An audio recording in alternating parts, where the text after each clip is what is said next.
Teamsters are beginning to donate to Republicans, put it up for a mass. Interesting turn here.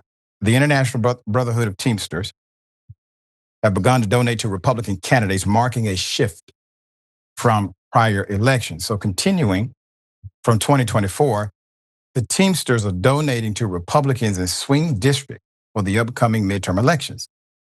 For the second year in a row, the labor union's political arm donated to the Republicans' House campaign arm after nearly 2 decades of mostly backing Democrats. The labor union's DRIVE, D-R-I-V-E, Political Action Committee, which stands for Democrat, Republican, Independent Vote Education, gave the National Republican Congressional Committee $5,000 in the second quarter.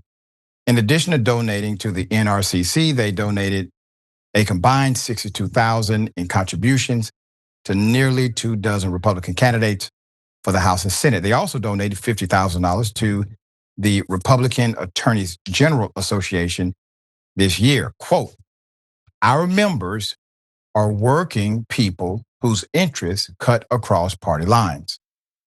Kara Denise, a Teamster spokesperson, told Politico, quote, "And there's no value in living in a bubble where you only talk to certain people to the exclusion of others. The group hasn't forsaken Democrats. It still gives them more, including $15,000 to the Democrat Congressional Campaign Committee in April." Let's put them up. The donations continue a strategy of the union moving further to the right after Teamsters General President Sean O'Brien spoke only at the Republican National Convention last summer, not at the Democratic one. Quote, "Hardworking men and women across the country are rallying behind Republicans up and down the ballot because we fight for their jobs, their families, and their future," said NRCC spokesperson Mike Marinella. Quote, "Democrats have abandoned them for their deeply out of touch radical policies. We're bringing these voters home, and they will be key in growing our House majority." Now, that is their aim, growing our House majority. That's all they care about. Can we go policy by policy? Is it the Teamsters' position that workers should be laid off without cause? Because that's the position of Republicans. Is it the Teamsters' position that individuals who were promised a pension should be denied a pension because of their LGBTQ status? Because that is the Republican policy currently. Is it the contention of the Teamsters Union that individuals who work and pay into a retirement account should not have access to the money that they have invested, given certain procedural or administrative dynamics? And the list could go on, from livable wages to equitable time, and also equitable time off, family leave.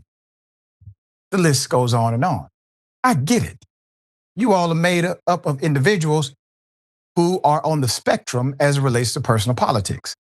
But your organization is not on the spectrum. Your organization clearly says, these are the things we advocate for, these are the policies we believe in, and these are the remedies to the current policies that are adverse to the working class. That's not a spectrum, that's policy. And those policies are exacting. And the individuals who are members of the union all know this is about the worker. Now, unless or until Republicans adopt that policy, I'm baffled at this transition, transformation, whatever it may be, because you're not getting anything in return. Not because I don't like Republicans. I just want you to see, I just want to see you get something in return. That's it. All right. It serves as a warning sign to Democrats, obviously, that Republican gains among union workers and working class Americans may become permanent. Labor unions are finally recognizing the fact that their memberships are made up of workers from across the political spectrum, said Representative Rob Breshanan, who received $5,000 from the Teamsters and whose grandfather was a member of the IBEW. And I have good friends in IBEW. myself. Last year, the Teamsters donated $25,000 to the NRCC and gave $45,000 to the RNC in an effort to diversify their support as their rank and file members move rightward. Once again, not about the leadership. It's not about your executive leadership of the Teamsters. It is about the policies you say you are fighting for. And I am really pressed to find where your proclaimed policy beliefs are congruent to the policy directives of the policymakers on the Republican side. All right, Senator, thoughts here. I mean, Doc, you laid it out. Just to simply add, I'm feeling Forrest Gump. I'm feeling two kind of ways, actually. One, I'm having a Forrest Gump moment when he says stupid is as stupid does. Right. When you lay out the corporate, and when I say corporate, I want our viewers to know I'm not talking about corporations, but the global rationale for why the Teamsters exist, then they're dead wrong. Yeah. But as far as having members who individually have a right to vote any kind of way they want to vote, because I'm not one of those. I'm not browbeating folks. You do, in a representative democracy, you have that right. So that's what one side. The other side of me says, Doc, I feel a little petty coming on because I distinctively remember when Vice President Harris, who was the 2024 nominee for the Democratic Party, as told by President Sean O'Brien, that she basically walked up into their meeting and said, I am going to be the one and fall in line. Now, that ain't what you do. You don't come at folks like that, So I wonder, Doc, I don't know. A part of me is kind of feeling like maybe the Teamsters leadership at least is trying to do, I can show you better than I can tell you, Democrats, for taking us for granted and for playing with us in 2024. I'm not saying it's right at all, but I do, sometimes Democrats are very arrogant about this and they do take, and when you and I talk about working class, we're talking about all working class people from all backgrounds here, because usually working class is synonymous with only one group. We mean all working class people. But if in fact what President Sean O'Brien said that the vice president did, the presidential nominee in 2024, if she did that, if her staff did that, if anybody represented themselves that way, you don't do folks like that. You don't do organizations like that, right. And you do not do individuals like that. And my last point, Democrats' epic fail. They handed this election to President Donald J. Trump. They lost the popular vote for the first time in 20 years, and they lost the Electoral College.